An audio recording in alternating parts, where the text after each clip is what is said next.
The Juneann Show. We're here to inspire you.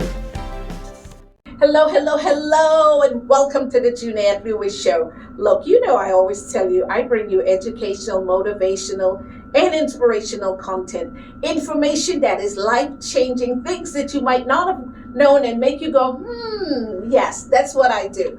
But listen, I've got a fantastic guest today. By the way, this is your host, Juneann Lewis, in case I didn't say that. I want to say to my sponsor is Infinity Aero Club of Tampa. Thank you so much for your sponsorship. And I've got a beautiful and fantastic guest today. When I tell you this particular person is somebody that I've admired from the time I've met him. When I talk about, sometimes you meet people and they're just the type of people that you go, okay, I would love to be motivated by this person. I would love for this person to be in my life. Somebody that you can say, hey, it's a brother or a sister, that sort of thing. That's this particular gentleman that I'm going to introduce you to today. His name is Dr. Russ Barnes. Dr. Russ, thank you so much for coming on the show. I truly appreciate it. And look, he got dressed up all special in this hat for me today. That's good. Dr. Barnes, it is such a tremendous pleasure to know you in the short time that I've known you. Every time I meet him or even hear him speak on certain topics, I'm always very impressed. Can you do me a favor and tell my audience a little bit more about yourself? Oh, absolutely. It's my pleasure to be on the show, Juneann. Thank you so much. You invited me to participate in this. Yes. I want to just kind of go back to the beginning just very briefly because it sets the stage for everything that I'm doing right now. Yes. So I'll do that very briefly and then we can get more into the conversation about the things that I'll be putting the most relevant. So I need to let you know that I grew up in New York and I was the third of 8 kids in my family. My 2 older brothers were 5 and 6 years older than me, and then my next brother and sister 3 and 4 years younger than me, so I felt like I was the only child of a large family. Why that is important is because for a while, I was the baby of the family. For another long while, I was the oldest in the family. Because the big ones left. Because they graduated, they went on to college, and then there I was, and I was the oldest. And you were the oldest one. For those next years following on. And you know what's interesting about anyone telling you that they came from a family of 8? You always have to hear those backstories of what happened when they were growing up. I know you've got some very interesting ones. I believe you told me one about the food, making sure that you got your food. Yes. Yes. So my dad was a truck driver, and so there wasn't really a whole lot of money to go around. And so, having the food was key and critical, right? So I have a younger brother who would just take his time every time he was eating, and I'd say, "You better eat a little bit quicker because there's only so much food to go around. And if you want to get more food, you better eat a little bit faster than that." Well, he would sit and he would chew his 25 times, and guess what? He's about 6'6" and I'm about 6'2". So listen, maybe there was something. About eating slow. That is so wonderful to hear because when you talk about you being raised in a family of 8.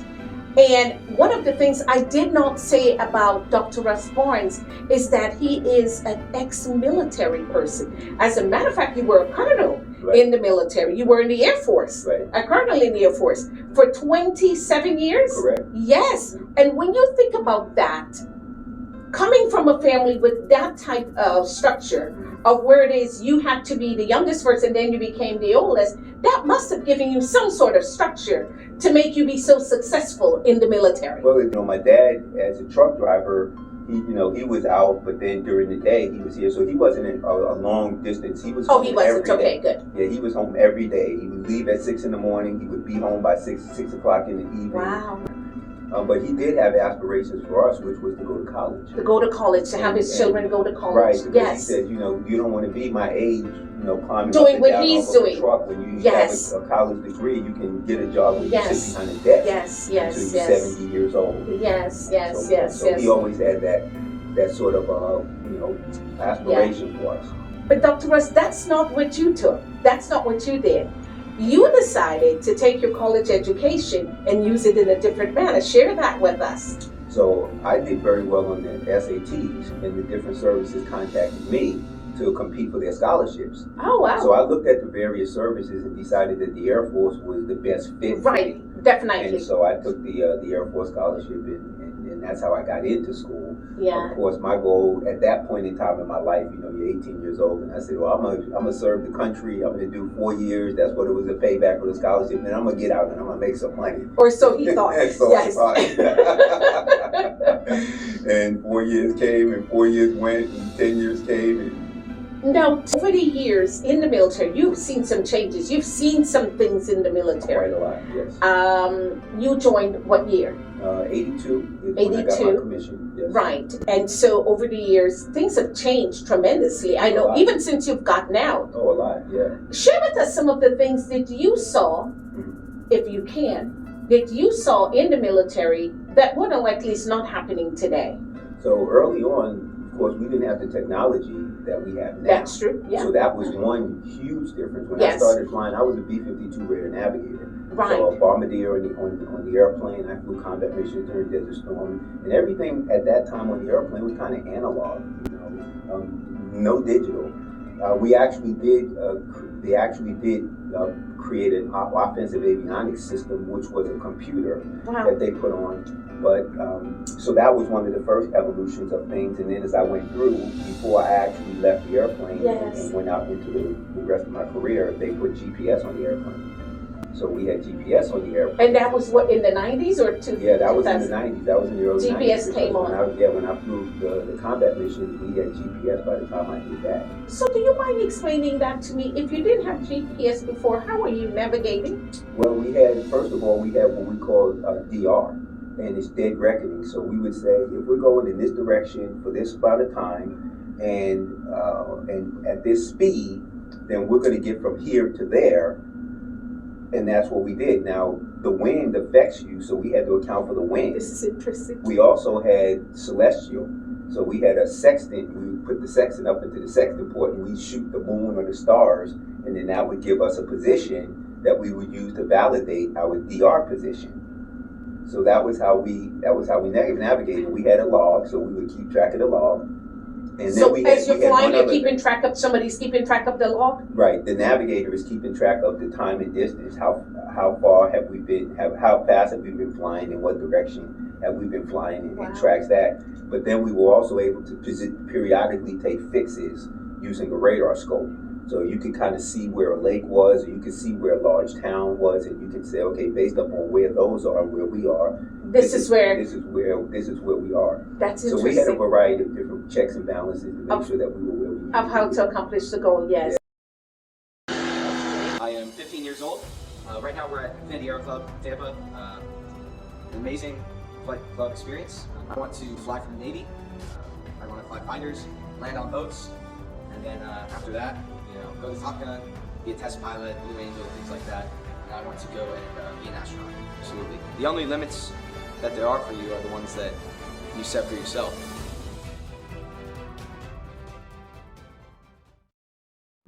Dr. Barnes, today you're here for a reason. And I want to tell you, I shared this with you before, that even a business person myself, and I've been in business for a very long time, after meeting Dr. Barnes, I was truly impressed to learn some of the things that I didn't know.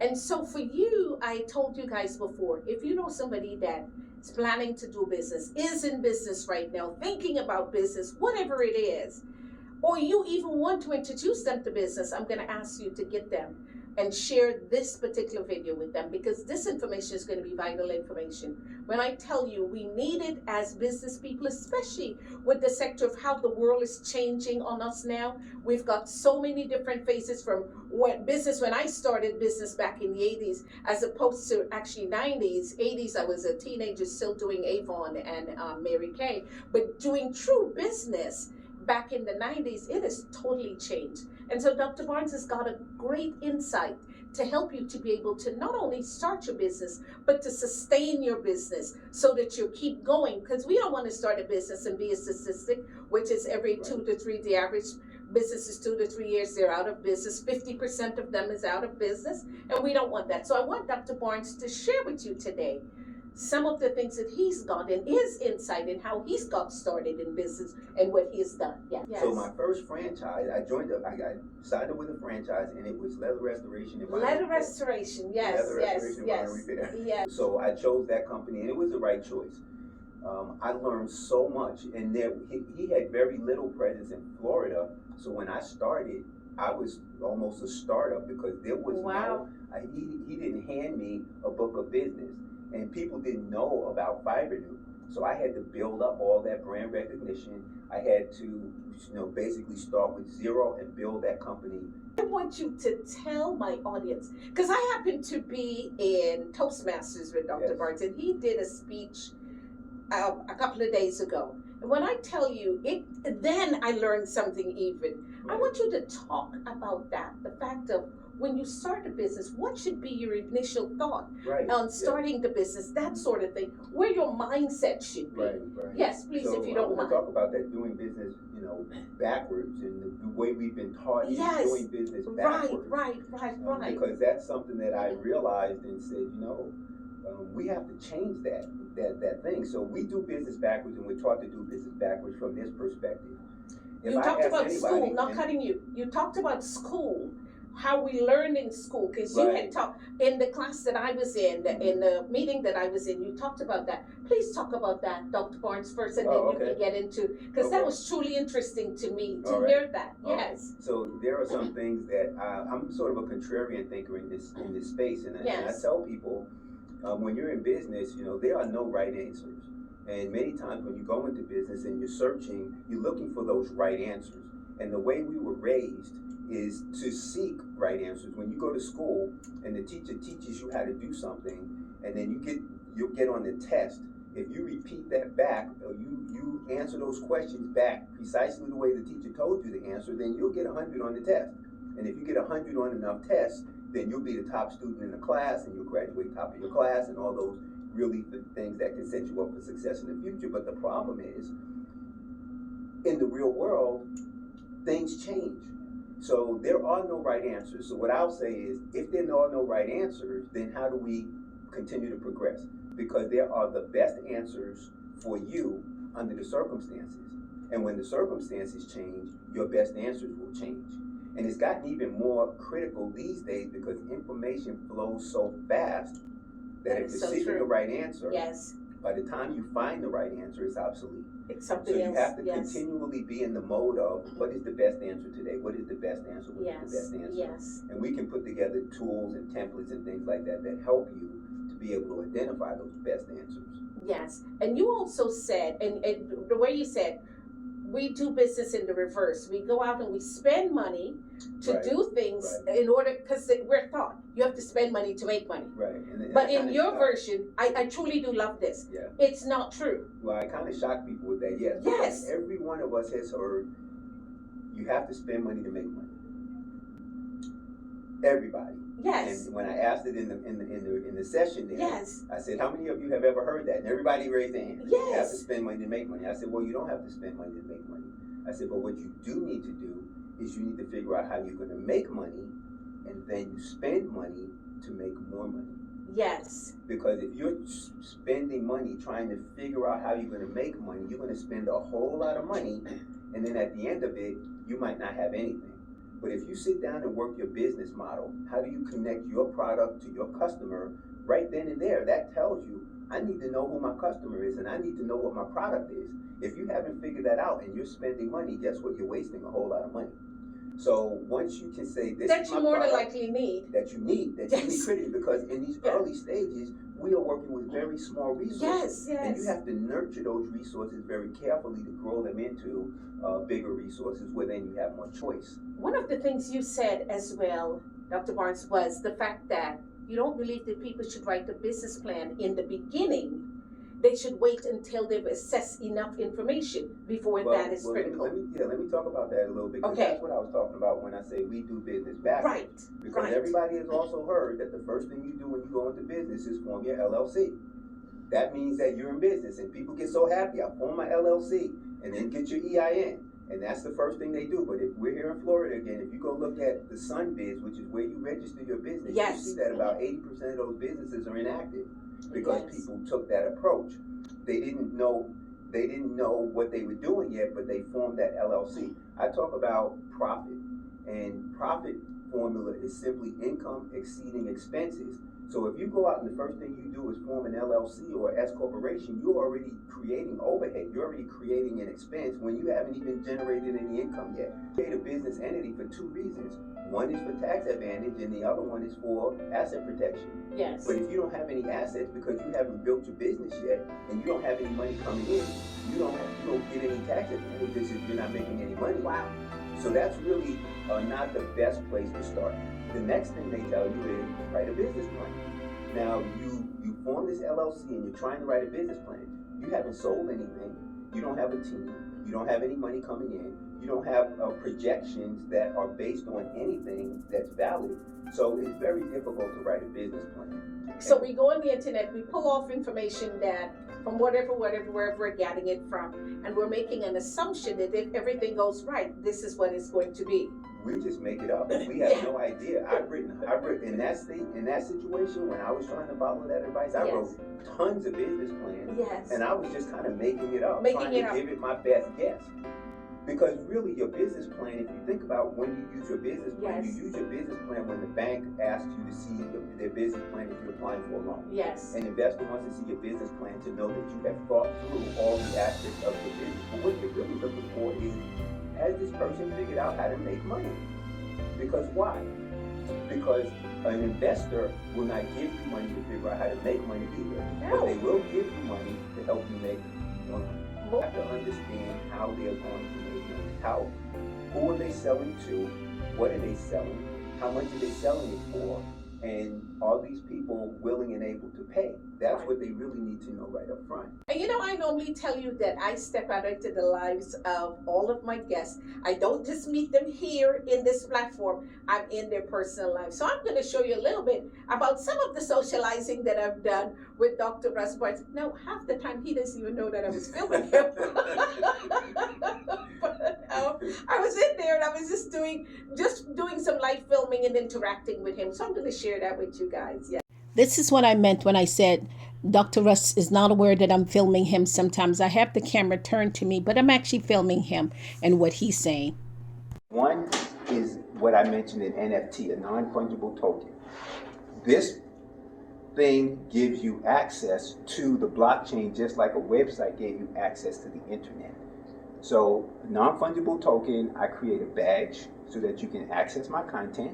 I create a certificate that shows you completed the training provided by the content. I create a coin to give rewards to people who have participated in my program, and I created a token so that investors can contribute money to my company. So the question that we started out with is, what do you mean by? Glory in your blessing on our lives, Father God. 1, 2, 3. And all three of those are happening. The banks have figured out how to make money. There's one cryptocurrency called XRP. It's a bank cryptocurrency, and they just went through all of this SEC, Securities and Exchange Commission, legal battles to figure out how this stuff works. You, President, and the Secretary. Yeah, absolutely. You guys might have to go. Time, shake, everybody shake.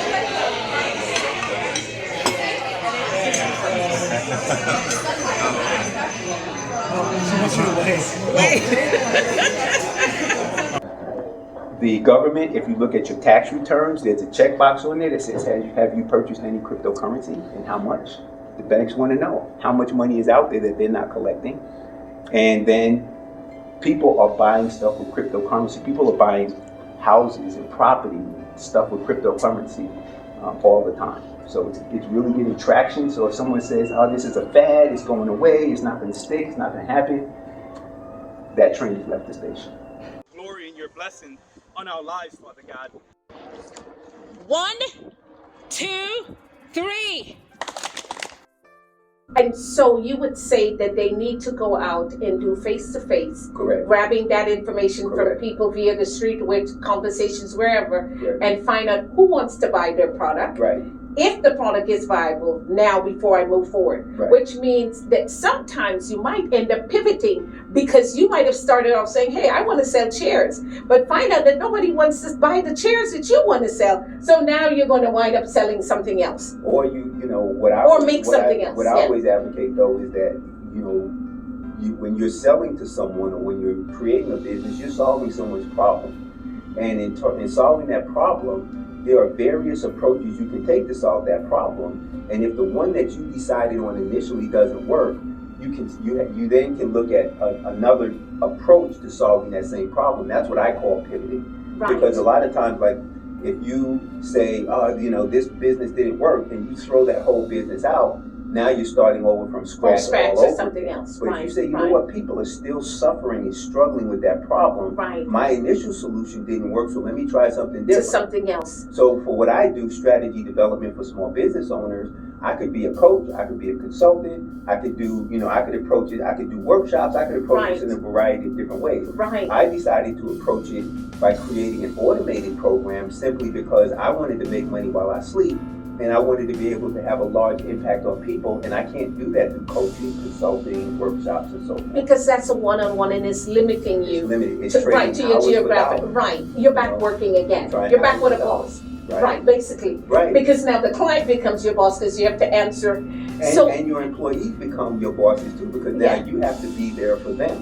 To them, yes. So let me hit the last couple here. Good. So Go ahead. after you have struggled to write this business plan, which is not going to make you any money, by the way, not immediately, maybe over time. But you've spent money. The next thing is business development, and that's where you're going to go out. And now, on the third step, they say go out and start figuring out how to make some money.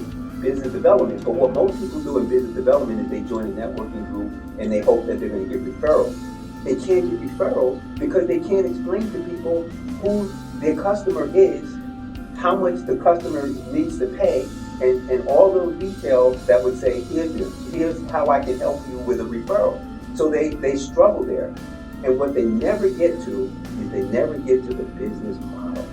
So they go through these 3 stages, and for 2 to 3 years they're struggling trying to figure it out, and they never got to the business model. So the way to do it is work on the business model first. All the things we talked about. How do you connect your customer to your product? Now you have figured out how you're going to make money. Now you can join a networking group, which you're going to spend money to be in the networking group. But in spending that money and being able to tell people who your customers are, they can now give you referrals. So now you're going to make more money. Then you can take all of that information and you can put it into the business plan. I only made $500 last year. You can say, I made $500 last year because I served this many customers.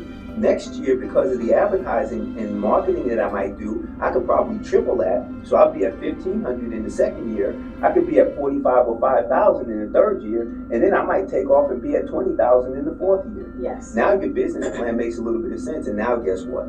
Now you can go register that business because you have assets and you have money. Dr. Barnes, I want you to share with my audience because I know that somebody out there needs your service.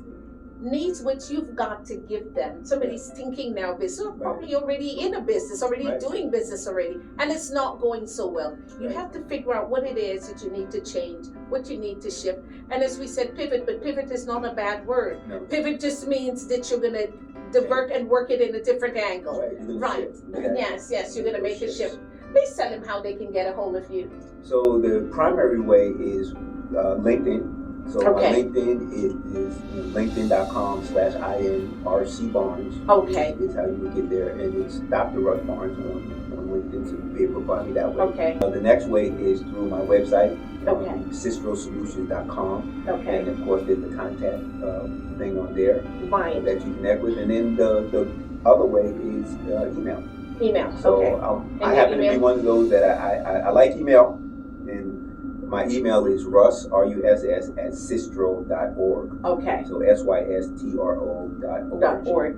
Yeah, Yes. With your business and your life as well. Remember, I always say, living wealthy always is a mindset, but in order to be wealthy, you must think wealthy. So yes, please do tune in next week. We do have another person that's coming on next week, and this person next week, this young man was incarcerated, and during his incarceration, he definitely had a life epiphany and a change, came out of incarceration, and now he's got a big company, Ink to Ink, and he's doing well. It's a nonprofit organization, but what he's doing is helping other people that went through similar things to what he went through in order to change their life on the outside world. You'll have to hear why he went to prison. But the weird thing is, I always say is, please don't judge people, because you never know what life might bring and who had to do what in order to get where they had to go and how they wind up where they were.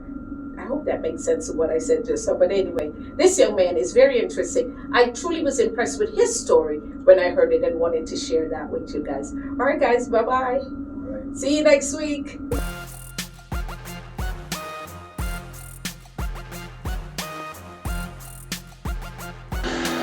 I am 15 years old. Right now we're at the Air Club, Tampa. Amazing flight club experience. I want to fly for the Navy. I want to fly fighters, land on boats, and then after that, go to Top Gun, be a test pilot, Blue Angel, things like that. And I want to go and be an astronaut. Absolutely. The only limits that there are for you are the ones that you set for yourself.